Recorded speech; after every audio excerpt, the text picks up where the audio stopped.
आप लोग लगातार श्रवण कर रहे हैं वीतराग श्रवण भगवान महावीर की अमृतमय वाणी, विभिन्न सूत्रों के सूत्रों, गाथाओं के अंशों और सूक्तियों के माध्यम से। कल भी मैंने एक सूत्र बतलाया था और उसका आज एक दूसरा ही हिस्सा है जो दोनों बराबर हैं। जमठन तू न जाने जा एव मेयंती नो वय, जिस बात को स्वयं न जानता उसके संबंध में यह ऐसा ही है, इस प्रकार निश्चय की भाषा ना बोले। ये मैंने कल कहा था कि साधु जिस बात को अच्छे से नहीं जानता, भरोसे से नहीं जानता, उसके बारे में दावा ना करे, कन्फर्म ना करे और ये ना कहे कि ऐसा ही है, क्योंकि ऐसा कुछ पढ़ने में आता है, कुछ मैंने ऐसा सुना है, इस तरह की भाषा का प्रयोग करे। अगला सूत्र भी इसी से मिलता जुलता है। जत्थ शंका भवे तम तो एव मेयंती नो वये, जिस विषय में अपने को कुछ भी शंका जैसा लगता है उसके संबंध में ये ऐसा ही है, इस प्रकार निश्चित भाषा, दावे की भाषा ना बोले। यानी कि जो बात कन्फर्म नहीं है, समझ में नहीं आई है, मन में कुछ खुद के भी एक शंका बनी हुई है, उसको किसी प्रकार के दावे के साथ कि ये चीज ऐसी ही है, इस भाषा का प्रयोग ना करे।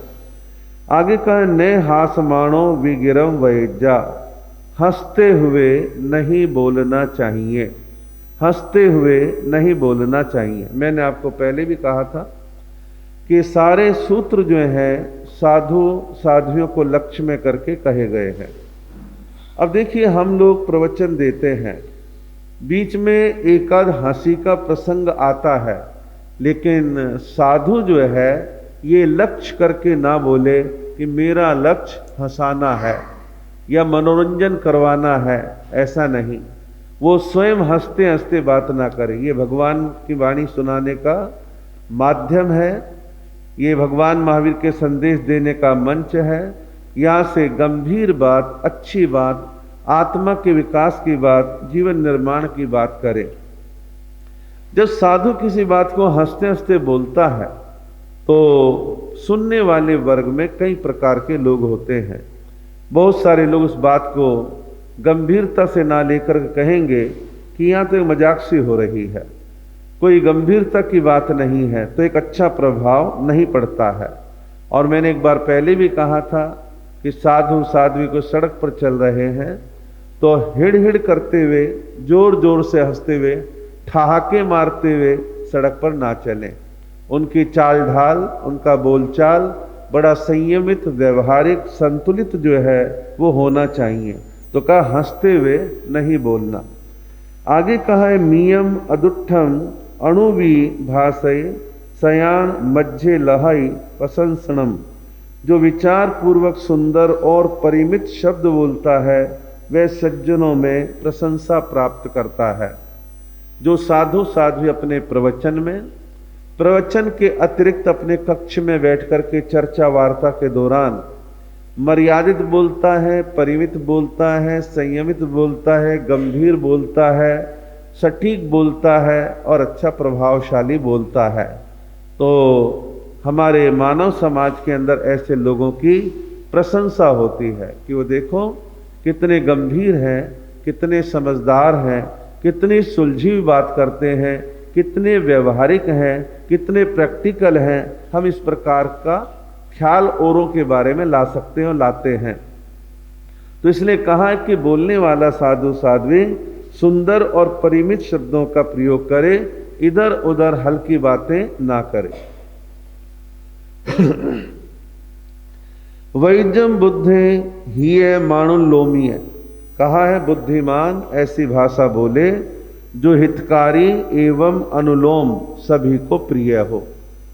कहा कि बुद्धिमान ऐसी भाषा बोले, साधु के लिए कहा गया है कि ऐसी भाषा बोले जो हितकारी हो।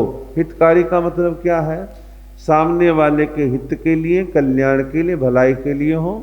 धर्म की शिक्षा हो सकती है, हित की बात हो सकती है, आत्म विकास की चर्चा हो सकती है, तो हितकारी बात कहे। फिर कहा अनुलोम। आपने हिंदी व्याकरण में सुना होगा अनुलोम विलोम। विलोम कहते हैं विपरीत को, अनुलोम कहते हैं अनुकूल को, जो एक सही बात है। तो कहा कि अनुलोम बोले यानी सही बोले। अब अनुलोम बोलने का मतलब क्या है, सही का मतलब क्या है? ये नहीं कि लोगों को खुश करने के हाँ जी करवाना है, ऐसा नहीं। वो बात बोले जो सबको स्वीकार्य हो, अच्छी हो, प्रिय हो, हितकारी हो और उनके आत्मा के हित वाली भी हो। केवल हम किसी को खुश करने के लिए झूठ या गलत बात का समर्थन करें, यहां ये भाव नहीं है। यहां ये भाव है अच्छी बात कहें जो सबके हित वाली हो। अप्रमत्तो जय नित्यम, सदा अप्रमत्त भाव से साधना में यत्नशील रहना चाहिए। सदैव अप्रमत्त भाव से साधना में यत्नशील रहना चाहिए। अब आप देखिए, आपके पास भी 24 घंटे हैं और हमारे पास भी 24 घंटे हैं, और इस समय सीमा ना आपकी ज्यादा कम हो सकती, ना हमारी कम ज्यादा हो सकती है। हमारी आपकी बुद्धि, समझ, चिंतन पर निर्भर करता है कि 24 घंटे को हम कैसे खर्च करें, इसका कैसे उपयोग करें। 24 घंटे का हमें सदुपयोग करना आना चाहिए। मैं बहुत अधिक नहीं सोऊंगा और औसत से कम भी नींद नहीं लूंगा। मेरे सोने का समय सीमा है और मेरा नींद पर काफी हद तक कंट्रोल है। फिर बात आती है कि और चर्या की, और चर्याएं जो बहुत आवश्यक हैं उन सबसे भी निपट लो, लेकिन ज्यादा से ज्यादा स्वाध्याय करो। लोग आए हैं, धर्म की प्रेरणा दो, उनके प्रश्नों के समाधान दो, आत्मा से संबंधित, कर्म से संबंधित, धर्म और जीवन व्यवहार से संबंधित चीजों के बारे में मार्गदर्शन करते रहो। क्यों? गृहस्थी व्यक्ति आशा पाल के आया है कि साधु साध्वी जी का अध्ययन हमसे कई गुना ज्यादा है, अनुभव है, ये कुछ अच्छी बात बतलाएंगे तो उनको अच्छी बात बतलाने का भाव रखे। कुल मिला के बात यह है कि समय को प्रमाद में बर्बाद ना करें, समय का पूर्णतः सदुपयोग करने की भावना बना करके चले। आपने या मैंने, मैं तो पढ़ता रहता हूं, मुझे कुछ शौक है महापुरुषों के जीवन चरित्र पढ़ने का। जितने नामी बड़े प्रसिद्ध विद्वान, शासन प्रभावक साधु संत हुए हैं, उन्होंने अपनी जवानी के एक बहुत लंबे समय को प्रमाद छोड़ करके समय का अधिकतम प्रयोग किया। थोड़ा थोड़ा भी समय मिला, पढ़ के, लिख के, चिंतन करके वो ज्ञान अर्जित करा। और ज्ञान अर्जन करने का प्रभाव स्वयं अपने आप के लिए हितकारी है ही है, संघ, समाज और व्यक्तियों के लिए भी वो ज्ञान उपयोगी होता है। लेकिन ये ज्ञान यूं ही नहीं आ जाता, इसके लिए खपना पड़ता है, समय लगाना पड़ता है, प्रमाद छोड़ना पड़ता है, हर क्षण का उपयोग करना पड़ता है। और जैन समाज का सौभाग्य है कि भगवान महावीर ने गौतम स्वामी को लक्ष्य करके कहा, संयम गोयम मापमाये, हे गौतम समय मात्र का भी प्रमाद मत करो। तो ये क्या केवल गौतम स्वामी के लिए कहा था? गौतम स्वामी जी के माध्यम से हम सबके हित के लिए कहा था। हम वहां से प्रेरणा लें, शिक्षा लें और समय का सदुपयोग करें। राठ संत कवि उपाध्याय अमर मुनि जी महाराज चोटी के विद्वान संत थे। ऐसा कहते हैं, जब उनका विद्यार्थी काल था, पढ़ने का समय था, युवा संत थे, उनके मन में ख्याल आया कि मैं बहुत सारे कपड़े अपने पास रखूंगा कि भाई इतने जोड़ी चोल पट्टे, इतने जोड़ी चद्दरें हैं, गातियां हैं, आसन है, ये है, वो है, तो मैं तो उनको धोने में लग जाऊंगा, तो मेरा पढ़ाई का समय कहाँ जाएगा। उन्होंने एक चोल पट्टा, एक चद्दर, एक गाती, एक आसन, बस लिमिटेड चीजें रखी। और करते क्या थे, मान लो चोल पट्टी वाली चीज खराब हो गई और उसे धोना है, तो जो अपना आसन बिछा उसको तहमद के रूप में बांध लिया और उसको धो के सुखा दिया। बहुत सीमित कपड़े। अब कई बार मैं देखता हूं कि आप गृहस्थी लोगों की आज की जो जीवन शैली है, पुरानी महिलाएं सारे, कोई घर में नौकर नहीं होते थे, चूल्हा चक्की के सारे काम कर लेती थी, 5-5, 6-6 बालकों पाल लेती थी, फिर भी सामाजिक संवर कर लेती थी। आज दुनिया भर की किट्टी पार्टियां, दुनिया भर के व्यवहार, दुनिया भर के जन्मदिन, दुनिया भर की फॉर्मेलिटी, अपने जी को जंजाल स्वयं पाल रखा है। प्रणाम समय नहीं है जी समय के लिए, स्वाध्याय समय नहीं है जी स्वाध्याय के लिए। ये बहाने बहुतायत सुनने पढ़ने देखने में आते हैं, इनको छोड़ेंगे तो छूट जाएंगे। यही हाल साधुओं का है, समय का उपयोग करें। एक बार हम 1985 का चातुर्मास पूर्ण करके, गुरुदेव तो सोनीपत में ही थे, आदर्श नगर मजलिस पार्क में मोहन माला जी महाराज के पास दीक्षा थी, विनती गई और आना था। तो मुझे और रमनीक मुनि जी गुरुदेव ने कहा आप जाओ, दीक्षा में सम्मिलित होकर के वापसी सोनीपत आ जाओ। उन दिनों में वल्लभ स्मारक का निर्माण कार्य चल रहा था, तो वल्लभ स्मारक में मृगावती जी महाराज विराजमान थी, जिनकी प्रेरणा से वल्लभ स्मारक बना। तो हमारे मन में जिज्ञासा हुई, हम भी देखने के लिए गए और महासती जी से मिले, बैठे, बातचीत हुई।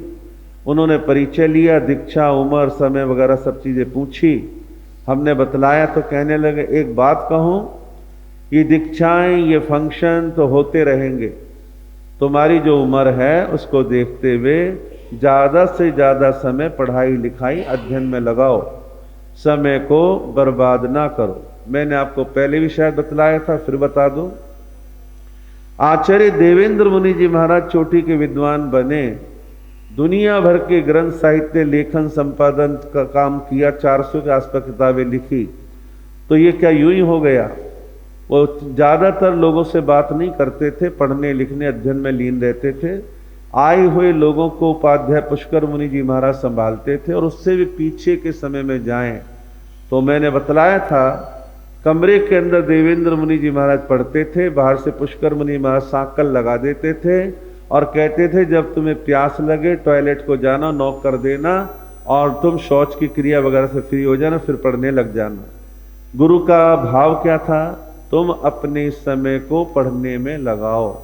जो अपने जवानी के दिनों को पढ़ने में नहीं लगाते, समय का दुरुपयोग करते हैं, वो लोग बहुत ज़्यादा उन्नति नहीं कर पाते, बहुत ज़्यादा गहनता उनके जीवन के अंदर नहीं आ पाती। मैं आजकल एक किताब पढ़ रहा हूँ, पूज्य श्री अमोलक ऋषि जी महाराज का जीवन चारित्र। मैंने इसके 250 पेज पढ़े हैं, 150 पेज और है।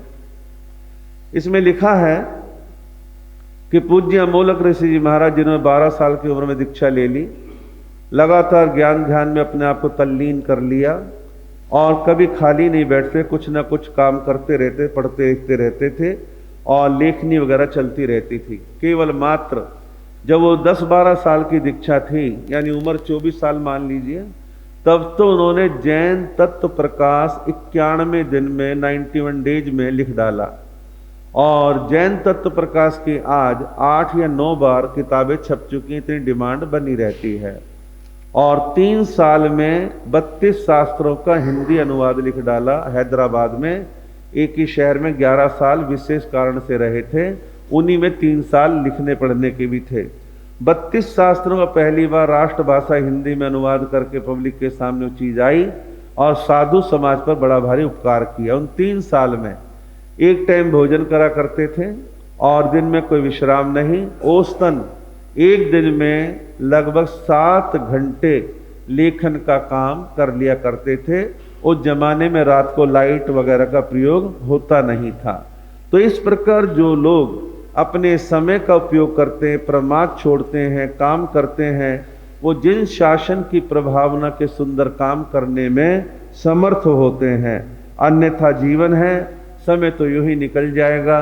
समय का सदुपयोग करना सबको आना चाहिए। आगे कहा है, बहुम सुणेहिम कन्नेहिम बहुम अच्छीहिम पिच्छई नय दिठम सुयम सव्वम भिक्षु अखाऊ मरी हई। भिक्षु मुनि कानों से बहुत सी बातें सुनता है, आंखों से बहुत सी बातें देखता है, किंतु देखी सुनी सभी बातें लोगों में कहना उचित नहीं है। हम साधु लोग विचरण भी करते हैं, घरों में भी जाते हैं, घरों में भी रुकते हैं, स्थानक में भी बहुत सारी चीज़ें सुनते भी हैं, देखते भी हैं। हमने बहुत कुछ देखा, बहुत कुछ सुना, क्या सब कुछ कहना जरूरी है?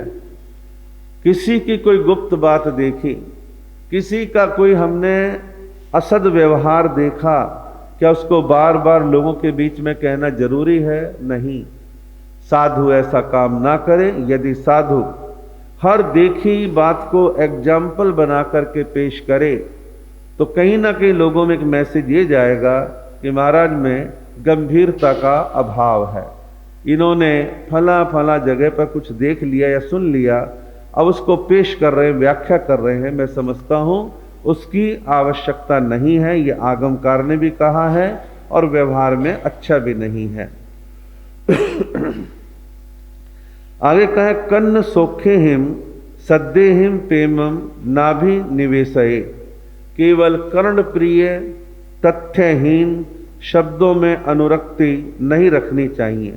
केवल कर्ण प्रिय यानी कानों को सुनने में प्रिय तो लगते हैं लेकिन तथ्यहीन है, सारहीन है, उसमें साधु अनुरक्ति ना रखे। अब देखिए, मान लो उदाहरण दे रहा हूं, 8 घंटे 9 घंटे क्रिकेट की कमेंट्री चल रही है, किसी ने उसको लगातार सुन भी लिया तो क्या सार निकला? कोई धर्म का, कोई आत्मा का, कोई सुंदरता का भाव, अध्यात्म का भाव आया? नहीं आया। सुना लेकिन सारहीन है। और मान लीजिए किसी ने श्रृंगार रस से संपन्न गीतों को सुन भी लिया तो कानों को तो प्रिय लगे लेकिन क्या वो सार है? तथ्यहीन है। तो उन चीजों का उपयोग करें जो सारपूर्ण है, कहीं कुछ मिल रहा है, अच्छी शिक्षा, अच्छा संदेश, अच्छा आइडिया मिल रहा है, उसको पढ़ें, सुने, देखें, जाने, समझें तो वह सार है। सारहीन चीजों में समय बर्बाद नहीं करना चाहिए, उससे बचना चाहिए। हालांकि इसी प्रकार की बातें और भी हो सकती हैं। घंटों बैठ करके लूडो खेल ली, ताश की गड्डियां पत्ते पीट लिए तो क्या सार निकला? तो समय का उपयोग करें, सारहीन चीजों में अपना रुचि ना दिखाएं। फिर कहा देहे दुखम महाफलम, देहे दुखम महाफलम, शारीरिक कष्टों को संभाव पूर्वक सहने से महाफल की प्राप्ति होती है। साधना के मार्ग पर कई प्रकार के कष्ट आ सकते हैं और आते हैं। वो जो कष्ट आ रहे हैं उनको सहन करते हुए, सहनशीलता के साथ समभाव पूर्वक यदि उनको बर्दाश्त करते हैं तो उससे जीवन में लाभ ये है, महाफल की प्राप्ति होती है, कर्म निर्जरा होती है, चित्त को एक ताकत मिलती है कि मैं साधना के मार्ग पर चल रहा हूँ, कोई कष्ट भी आया है तो भी मैं समभाव के साथ रहता हूँ। तो समभाव की साधना करने का प्रयास करें। ने बाहिरम परिभवे अत्ताणम ने समुख कसे, कहा है बुद्धिमान दूसरों का तिरस्कार न करे और अपनी बढ़ाई ना करे। दूसरों का तिरस्कार ना करे और अपनी बढ़ाई ना करे। कई बार इसमें आप भी आ गए, हम भी आ गए। हम कई बार कुछ विचारों में, कुछ भाव में से खोते रहते हैं या अंदर कुछ चलता रहता है, हमें झुंझलाहट, गुस्सा आया और किसी का हमने अपमान कर दिया। अब जिसका हमने अपमान किया उसको पीड़ा होगी, तकलीफ होगी, दुख होगा और ज़्यादा ही बर्दाश्त नहीं हो तो हमारे मुंह पर 4 बातें हमें सुना के चल देगा, क्योंकि उसको भी गुस्सा दिला दिया गया है और उसका तिरस्कार हुआ भरी सभा में। एक तो साधु साध्वियों को भरी सभा में किसी का नाम या टारगेट करके कोई भी बात नहीं बोलनी। देखिए, हमारा एक लक्ष्य होना चाहिए, हम ज़्यादा से ज़्यादा लोगों को धर्म से जोड़ें और हमारे किसी वचन व्यवहार से कोई व्यक्ति धर्म से टूटता है तो नुकसान किसका कर रहे हैं? हम धर्म का कर रहे हैं। हमारी जिम्मेदारी क्या है? हमारी जिम्मेदारी जोड़ने की है।